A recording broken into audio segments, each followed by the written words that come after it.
Hidup minimalis, biaya hidup lebih rendah. Dalam buku Seni Bergaya Hidup Minimalis, karya Asti Musman, seorang minimalis tidak lagi dicemaskan dengan biaya hidup, karena dengan standar hidup minimum pun, dia bisa nyaman menikmati hidup. Penghematan juga bisa dilakukan jika kita mau mengubah kebiasaan lama menjadi kebiasaan baru.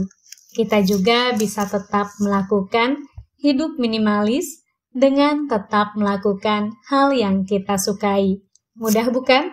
Hidup minimalis dapat membantu mengurangi biaya hidup dalam beberapa cara, meskipun dampaknya dapat bervariasi, tergantung pada banyak faktor, termasuk lokasi geografis, gaya hidup pribadi, dan keadaan finansial. Berikut adalah beberapa cara di mana gaya hidup minimalis dapat berkontribusi pada penghematan biaya hidup. Di antaranya, 1. Pengeluaran yang lebih bijaksana. Orang yang menerapkan hidup minimalis cenderung lebih berhati-hati dalam membeli barang dan layanan.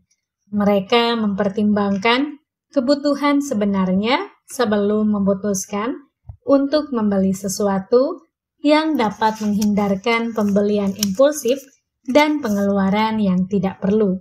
2. Kepemilikan barang yang lebih sedikit. Hidup minimalis seringkali melibatkan memiliki lebih sedikit barang fisik. Ini tidak hanya mengurangi biaya awal pembelian, tetapi juga mengurangi biaya perawatan, penyimpanan, dan peremajaan barang. 3. Pemeliharaan yang lebih murah. Dengan memiliki lebih sedikit barang, perawatan, dan pemeliharaan, ruang tempat tinggal juga bisa lebih murah. Biaya perbaikan dan perawatan rumah yang lebih kecil misalnya, dapat membantu menghemat uang. 4. Hemat ruang dan sewa. Hidup dengan barang yang lebih sedikit dapat memungkinkan pemilihan tempat tinggal yang lebih kecil.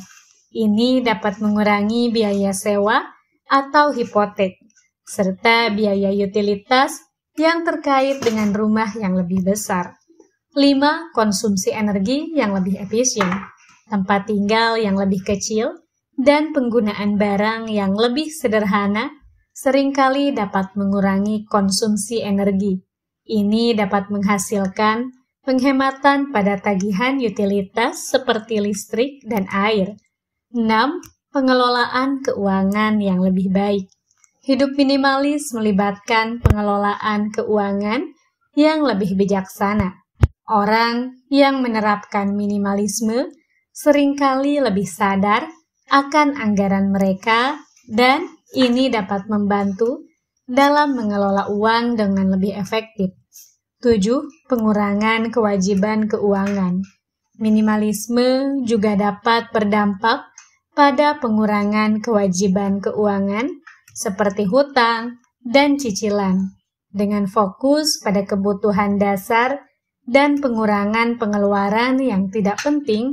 Seseorang dapat bergerak menuju kemandirian finansial, meskipun hidup minimalis dapat membantu mengurangi biaya hidup. Penting untuk diingat bahwa pengaruhnya bisa bervariasi untuk setiap individu. Keputusan-keputusan yang diambil berdasarkan prinsip minimalisme harus selaras dengan nilai-nilai dan kebutuhan pribadi. Selain itu, biaya hidup tidak hanya terkait dengan kepemilikan barang fisik, tetapi juga faktor-faktor lain seperti pendidikan, kesehatan, dan gaya hidup. Semoga bermanfaat. Sampai jumpa di video selanjutnya ya.